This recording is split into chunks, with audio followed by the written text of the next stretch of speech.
Typically, the marketplace is stratified between the A product and B and C product. And A covers a wide definition of quality buildings, generally buildings of a newer vintage, but in New York City, where the average age of buildings are 65 years old, newer in New York City could mean a building that's 30 or 40 years old. But it's generally buildings that are well located, have either new vintage or have undergone heavy redevelopment, big capital spends over the past several years, have modernized infrastructure, have efficient floor plates, higher ceiling heights, and things that people find important in today's work environment. But within the A product, then you have the marquee product. You have the best of the best. Stephen Durrells is Director of Leasing and Real Property at SL Green and is responsible for One Vanderbilt, the new office tower looming over Grand Central Station. The way the New York City Comptroller keeps score, about 60% of all Manhattan office space has some form of A grade, but the top 5-star rating is reserved for only 13%, leaving about 40% with a grade of B or below. Ruth Culp-Haber has spent her career putting tenants into those millions of square feet of New York office buildings. For her, the category of the building makes an enormous difference in getting them leased. To say this is a tale of two cities is an oft-used, somewhat tired metaphor at this point, but absolutely true. So let me paint a picture.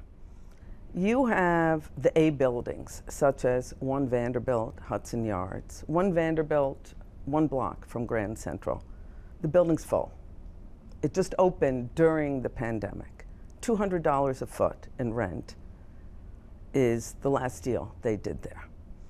You go 2 blocks from there, and you have the Chrysler Building, and you have 230 Park Avenue, the Helmsley Building.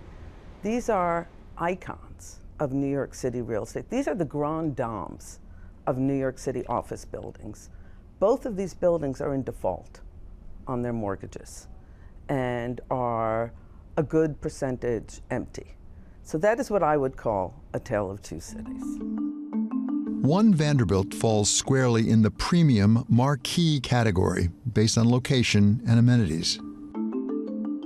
Infrastructure, healthy work environments, a big amenity package, and things that really address people's, how they want to operate their business and what allows them to operate their business from an infrastructure point of view. So that is a unique part of the marketplace, and that part of the market commands a distinct rental premium over everything else in the Manhattan marketplace. Jeffrey Goral operates in a very different part of the Manhattan office business, owning and operating what are called B buildings. He comes from a family of real estate developers and has been in the business since the 70s. He's now chairman of GFP Real Estate, formerly known as Newmark Holdings. We talked to him at one of his buildings located at the corner of 8th Avenue and 26th Street in the Chelsea area of Manhattan. You'll find a number at which point people will rent it. It sometimes takes a while to figure it out. But when I was much younger, we bought a building on 8th Avenue, 505A. And I was trying to rent the space for $16 a foot. And when I was young, said, lower the rent to $13, you'll fill it. And exactly, I lowered the rent and I filled it. Because it's supply and demand. The guy wants to pay $40. He's looking at all the product that's out there at $40. As much difference as there may be between the marquee One Vanderbilt and GFP's 322 8th Avenue, they both face some of the same challenges, like the pandemic and the effect it had on people just not going into the office, whatever class it was. What's really killing the office space industry now is a trend that began before the pandemic, but then was accelerated dramatically during the pandemic, which is working from home. Before the pandemic, 2019, the statistics are there were about 7% of the workforce working from home.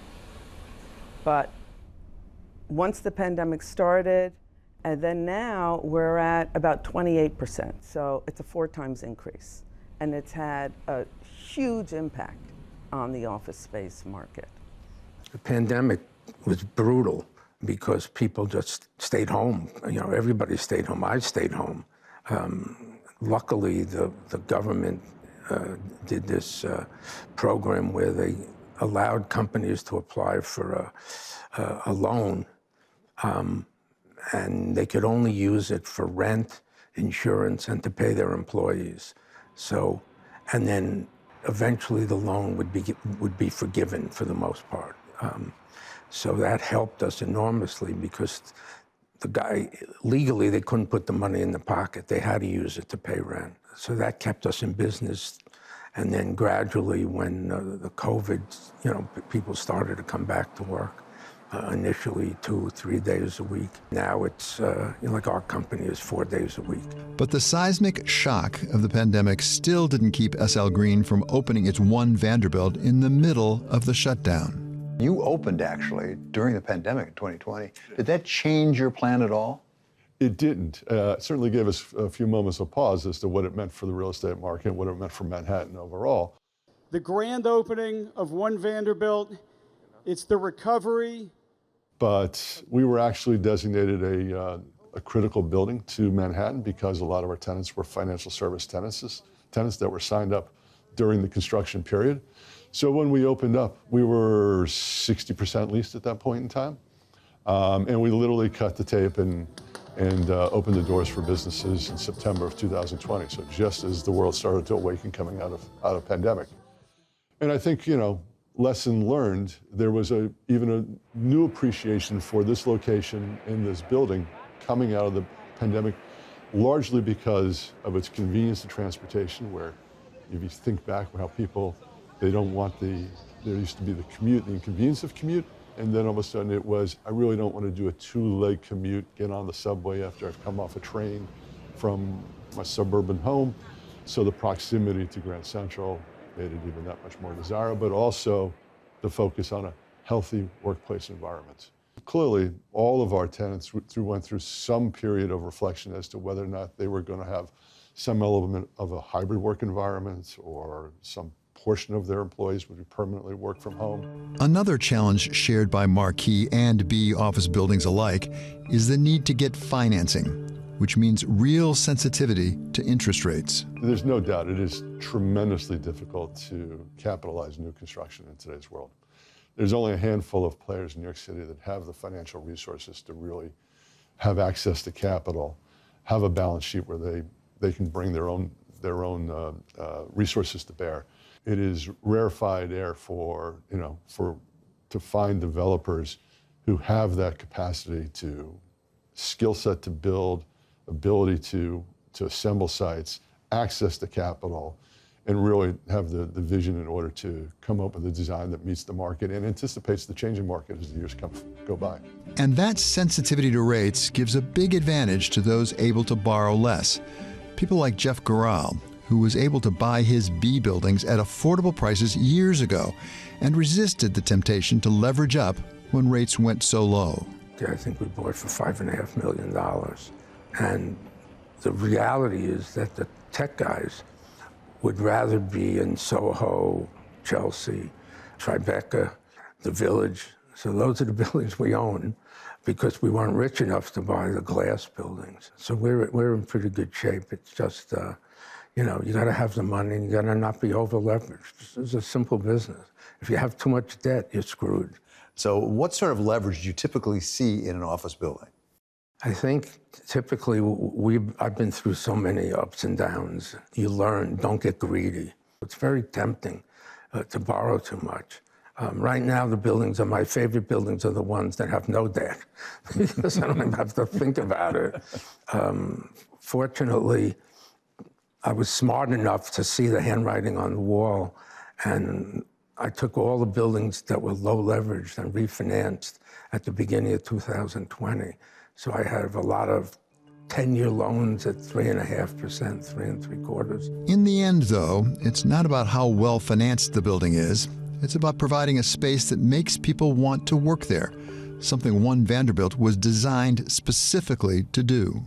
What really distinguishes the building are things like super high ceiling heights, column-free floors, infrastructure that can support any kind of business, meaning lots of air conditioning, lots of electric capacity, and amenities. Amenities that come in the form of shared meeting spaces, a shared auditorium, boardroom that we make available to the tenants, a food and beverage program where we have 2 one Michelin-star restaurants operated by a world-class chef, Daniel Boulud, and a building that's oriented towards a healthy work environment, which in a post-COVID world took on an importance that none of us really appreciated before COVID. The amenity offering specific to each It just isn't realistic to expect a good, solid B building like 322 8th Avenue to compete with the likes of a One Vanderbilt. And Durrell says there probably isn't an appetite to build a lot of new B buildings in Manhattan anytime soon. But that doesn't mean they don't have a future. I mean, there is a bit of a misnomer that to believe that there is no reawakening in the B market. We're starting to see that mid-price point product come back to life. Now, as I said earlier, we're oversupplied with that product, but there is a place for certain businesses that can't afford $200 a foot rents that want to pay $60 or $70 or $80 a square foot. And there's an opportunity to reposition some portion of that marketplace with new capital investment, to bring in new infrastructure, amenitize those buildings, particularly those that have proximity to public transportation. And that is just what Jeff Gural is doing, investing in his B office buildings like 322 8th Avenue to attract a particular segment of the market who are looking for just what he has to offer. So the advantage that we have and other people like us is that we have the money to upgrade our buildings. So if you came through the lobby is brand new. We just spent $1 million. This space is upgraded. We're lucky people like the concrete floors and the open ceilings. So the buildings we own lend themselves to that type of look. And then we put the free coffee bar in the lobby. The richest people are the ones who never sell. So that's all I knew. When upgrades are too expensive and aren't enough to capture interest in a building, Class B building owners can consider converting office towers to residential units. But that's a lot harder than it sounds. My nephew is doing, Brian Steinwurzel is really into that market. They're doing a huge project on 25 Water Street, which is really clever. By law, an apartment has to have fresh air. So you can't have somebody living in a room that has no ventilation. So they basically cut 2 holes in the building in order to create fresh air. And then they use what they call FAR, floor area ratio, to increase the height of the building by 8 stories. So it's an amazing project. They build very small apartments, which I think is the market. And then they just bought 222 Broadway, which they're going to convert to residential. With all of the challenges and the ups and downs, people like Jeff Gural just love being in the office building business, whatever the grade of their buildings.